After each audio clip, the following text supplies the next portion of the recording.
Bienvenue dans le podcast Enseigner le FLE en ligne, un podcast 100% dédié aux profs de FLE et à l'enseignement du FLE. Chaque semaine, vous avez le droit à des conseils et des astuces pour vous aider à accomplir votre rêve le plus cher, celui de devenir nomade digital de FLE et de voyager partout dans le monde. Le podcast est disponible sur toutes les plateformes, pensez à vous abonner pour ne rien rater. Comment faire le bon choix de carrière? C'est une question qu'il faut se poser, et si vous n'êtes pas posé cette question depuis le début, même pendant votre parcours, même quand vous commencez à déjà gagner votre vie comme prof de FLE, que ce soit en présentiel, comme salarié, indépendant, il faut toujours savoir dans quelle direction on va et pourquoi on le fait. Voilà. Donc ce podcast va être dédié à cette question. Comment faire le bon choix de carrière? Comment continuer à aller dans la bonne voie? Comment se poser les bonnes questions, tout simplement. Il y a des personnes qui se posent jamais les bonnes questions. En fait, ils sont constamment dans les erreurs de parcours, les erreurs de choix, c'est la majorité des gens. Et je ne parle pas que des profs, hein, des gens qui veulent devenir profs à la base. On va y revenir, mais il y a beaucoup de gens qui s'aventurent dans des filières parce qu'ils se disent ouais, ça a l'air cool, etc. Et finalement, ils se rendent compte que non seulement c'est pas pour eux, non seulement ils n'ont pas les compétences, et donc c'est bien dommage parce qu'ils perdent un temps fou en fait. Ils perdent beaucoup de temps, et comme on perd énormément de temps, on perd ici beaucoup d'argent. Donc il faut absolument que ça vous les profs, que vous ne soyez jamais dans cette situation. Et c'est pas simplement quand vous débutez dans une voie en fait, mais aussi par la suite en fait. Par la suite, au fil des mois, des années, c'est pas parce qu'on commence à être prof ou prof de FLE que forcément on va faire ça toute sa vie. Moi j'ai connu beaucoup de profs de FLE qui commencent et finalement qui arrêtent complètement du jour au lendemain. Donc, on va parler de cette question, c'est une question qui est très importante. On va parler aussi du fossé qu'il peut y avoir entre les études et le métier en lui-même. Je pense que c'est un podcast qui va vous intéresser, qui va vous faire réfléchir, qui va certainement peut-être vous aider dans votre vie, donc je l'espère. Donc restez bien jusqu'à la fin pour découvrir mon avis sur la technique aussi pour savoir comment faire le bon choix de carrière comme enseignant. Avant de commencer cet épisode, je tenais à vous parler de la formation que je lance jusqu'au 15 août 2023. Il s'agit de la formation Enseigner en groupe qui va vous permettre de doubler vos revenus facilement en 30 jours. Grâce à cette formation, comme je viens de l'indiquer dans le titre, c'est une grosse promesse, doubler ses revenus, c'est pas rien quand même. Vous allez vraiment être beaucoup plus épanoui parce que vous allez gagner beaucoup plus, etc. Mais il va falloir établir les bonnes stratégies. C'est ce que je vous ai aidé à faire dans cette formation. D'abord, le but de cette formation, c'est de construire rapidement vos groupes d'élèves pour établir votre transition des cours individuels vers les cours en groupe. D'accord? Je vous accompagne à travers cette formation. Le but, c'est de devenir un prof ultra polyvalent parce que plaire à des groupes d'élèves, il faut arriver à plaire à plein de personnes en même temps. C'est surtout en ligne. En présentiel, voilà, on vous appose les élèves ils peuvent se barrer s'ils veulent. En ligne, s'ils se barrent, ça nécessite, ça veut dire que vous n'êtes plus payé. Donc, il faut arriver à plaire à plein d'apprenants en même temps. Ça, c'est une difficulté aussi. Il faut s'adapter à pas mal de profils différents. Il y a des élèves qui adorent qui sont très bavards, qui adorent vraiment faire cours en groupe, etc. Puis il y a des élèves qui sont beaucoup moins propices à ce type d'enseignement, qui sont beaucoup plus timides. Je pense notamment aux élèves d'origine asiatique qui sont habitués aux cours magistraux, etc. Donc comment arriver à gérer ça? Comment gagner en polyvalence comme prof? Comment éviter de faire la guerre des prix sur les plateformes en ligne ou avec son site internet, à chercher à être le prof le plus original, le plus talentueux? Tout ça c'est terminé. Avec le fait d'enseigner en groupe, vous allez pouvoir augmenter vos prix, ça sera justifié. Vous allez pouvoir avoir plus de chiffre d'affaires plutôt que enseigner à un seul élève en même temps. Vous allez pouvoir enseigner à plein d'élèves en même temps. Donc ça c'est super intéressant.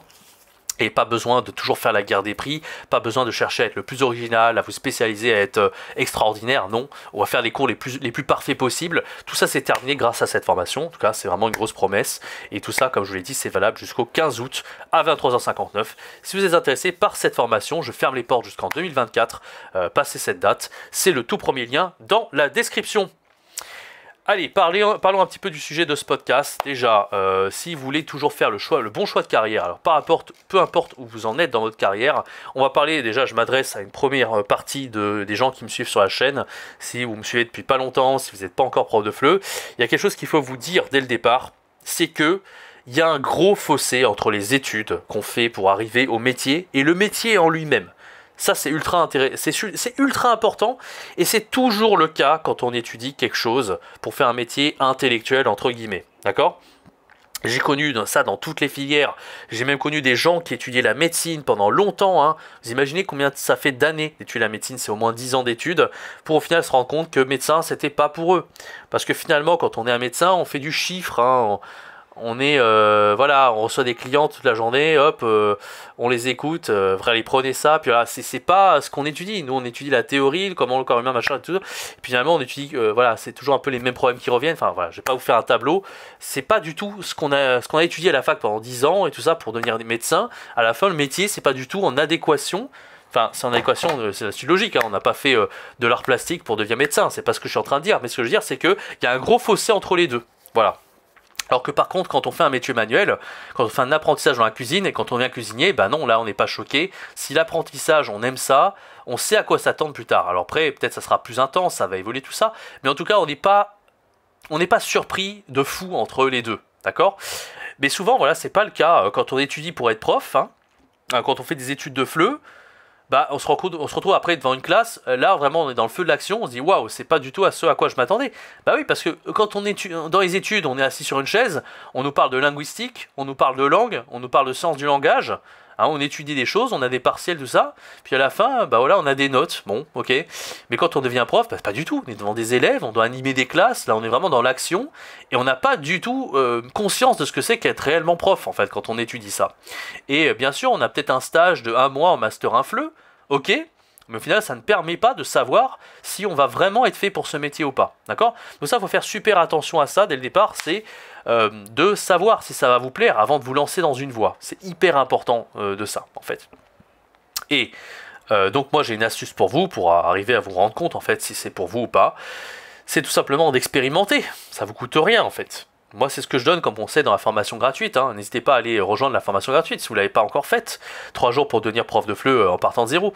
Mais dans cette formation, je vous dis, entre autres, qu'il faut savoir à quoi s'attendre avant de se lancer dans une voie. C'est-à-dire qu'il faut, si par exemple dans le cas précis d'être prof de FLE, si vous n'êtes pas sûr que ça va vous plaire, prof de FLE, eh bien, pourquoi ne pas faire un petit cours privé? Voilà, prenez un ami étranger sur Facebook, vous faites un cours comme ça, que ça soit en ligne ou en présentiel, peu importe.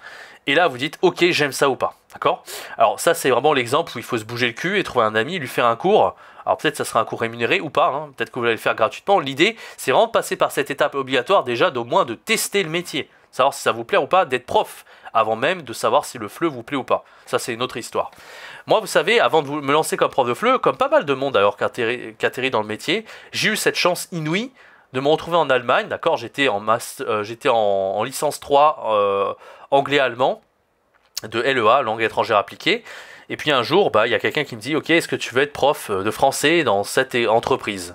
Je dis, ok, pourquoi pas, j'avais besoin d'argent à ce moment-là, j'étais étudiant, j'avais pas beaucoup de sous. Donc j'ai commencé à enseigner le français en cette école, et puis j'étais pas très compétent, hein. J'étais vraiment, bon, peu importe, on parle pas de compétences ici, mais ça m'a plu, au moins, j'avais le goût à ça. Ça me plaisait, je trouvais ça super, etc. Et après, c'est là que j'ai eu envie en fait d'étudier, d'aller plus loin pour vraiment apprendre le métier. Et n'importe quel prof, même les profs à succès en ligne, que ce soit Hugo Coton, hein, Inner French, il a atterri par hasard là-dedans, il était en Pologne. Un jour, on lui a dit, est-ce que tu veux faire des cours de français? Il a commencé à le faire, il a adoré. Français avec Pierre, c'est la même chose, hein. C'est un prof aujourd'hui qui est le plus connu d'Internet, il a 3 millions d'abonnés sur les réseaux, sur YouTube et tout ça. De base, il n'était pas du tout là-dedans, il avait fait des études qui n'avaient rien à voir, il a atterri là-dedans. Français authentique, 2 millions d'abonnés, même chose, il a atterri là-dedans par hasard. Donc ce que je veux dire, c'est que c'est un peu si vous n'avez pas cette chance en fait d'atterrir là-dedans par hasard, provoquez cette chance, faites-le, faites l'expérience.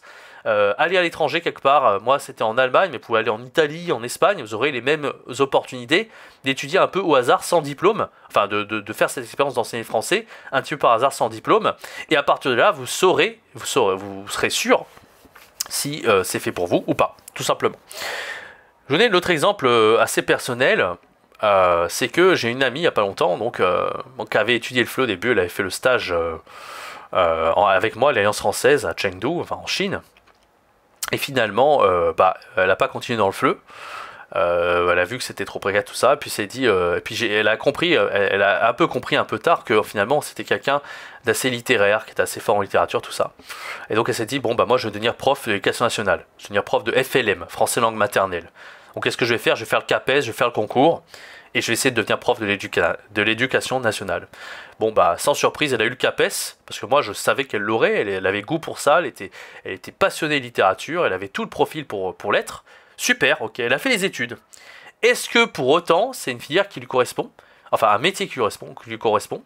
Absolument pas. Alors moi, voilà, c'est pas pour être pessimiste, mais il faut savoir qu'il y a deux choses à savoir. La première chose, c'est est-ce que le métier est fait pour vous? Le problème de cette amie dont je vous parle, c'est qu'elle était beaucoup trop introvertie, et je ne pense pas qu'elle ait la personnalité d'être prof, en fait, devant des classes de 30 élèves. Elle peut être prof, mais pas devant 30 élèves. Je ne l'imagine pas, en fait, parce que quand on doit gérer des classes de 30 élèves ou plus, il faut quand même avoir un côté extraverti, un minimum, il faut être dynamique, voilà, il faut avoir quelque chose d'extraverti. D'accord? Donc ça nécessite de se connaître aussi. Donc vous voyez, il y a deux choses pour moi pour ne pas se tromper de voie. La première, c'est de tester en amont si ça va vous plaire ou pas. Et la deuxième chose, c'est de se connaître en profondeur. D'accord? Donc cette personne ne se connaît pas assez en profondeur parce qu'elle fait des choix un petit peu par rapport par rapport aux études et tout ça. Donc elle n'a pas testé le métier en amont, elle ne sait pas en fait. Donc ça c'est la première chose. Alors c'est vrai que c'est difficile de tester l'éducation nationale avant de le faire. Pas facile, hein, mais bon. On a quand même une idée, on entend les sources, on peut les croire ou pas. Moi je sais que c'est compliqué, mais peu importe, voilà, c'est pas si simple que ça. Et la deuxième chose, c'est de bien se connaître. Et comment bien se connaître? Il y a des choses pour ça. Il y a le MBTI notamment, je ne sais pas si vous connaissez. Le MBTI, c'est un test de personnalité qui vous permet de savoir un petit peu mieux qui vous êtes. Voilà, donc il y a le site 16 personnalités qui vous permettra de connaître un peu plus en profondeur qui vous êtes. Il y avait la formation que je vous ai proposée il n'y a pas si longtemps qui s'appelle le caméléon du FLE. Voilà, vous pouvez suivre cette formation si ça vous chante. Mais en tout cas, c'est bien de se connaître un petit peu mieux pour savoir si ça vous plaît ou pas. Moi, j'ai assez vite, j'ai compris que l'enseignement c'était mon truc. Et je me suis jamais trompé parce que ça fait 8 ans que je fais ça et j'adore faire ça. D'accord? Mais quand on est introverti comme mon ami que je vous donne en exemple, ça ne veut pas dire qu'on ne peut pas être prof, mais probablement que ce qui lui correspond mieux, c'est des cours un peu plus tranquilles, dans des cours one-to-one, en ligne par exemple, faire des cours privés, voilà. Mais elle n'aime pas enseigner en ligne, donc ça pour le coup elle se connaît bien. Mais voilà, des cours peut-être particuliers, peut-être créer, voilà, si elle aimait bien la technologie, elle aurait pu faire des formations. Là, c'est beaucoup plus introverti parce qu'on est dans son coin, on enregistre des vidéos dans son coin, comme je vous fais à l'heure actuelle. C'est un truc qui est un peu plus introverti. Ça ne veut pas dire que les extravertis peuvent pas le faire, mais en tout cas, les introvertis auront beaucoup moins de mal à gérer ça, le fait d'être solo ou devant un élève, plutôt que le fait de faire devant 30 élèves. Voilà, donc c'est des exemples que je vous donne ici, mais l'intérêt, vraiment je le répète, c'est de le tester en amont et deuxièmement de bien se connaître. Donc il y a des outils pour ça. Tester en amont, c'est simple.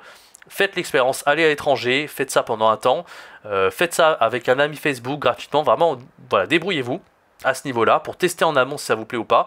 Et deuxième point, le fait vraiment de le faire, voilà, de bien se connaître en fait, d'avoir vraiment une pensée très précise sur quelle est notre personnalité pour ne pas aller droit dans le mur, ok ?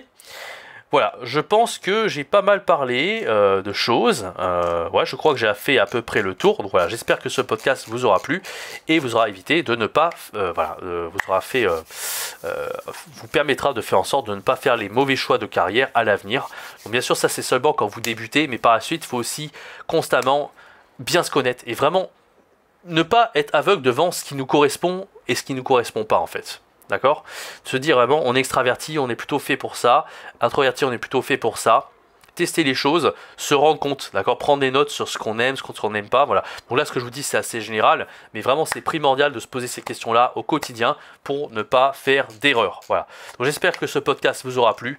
N'hésitez pas à rejoindre ma formation, la formation que je lance jusqu'au 15 août qui s'appelle Enseigner en groupe, doubler ses revenus facilement en 30 jours chrono. Une formation donc comme son indique qui va vous permettre de doubler vos revenus en moins de 30 jours et qui vous permettra donc de vivre très confortablement comme prof de FLE en ligne.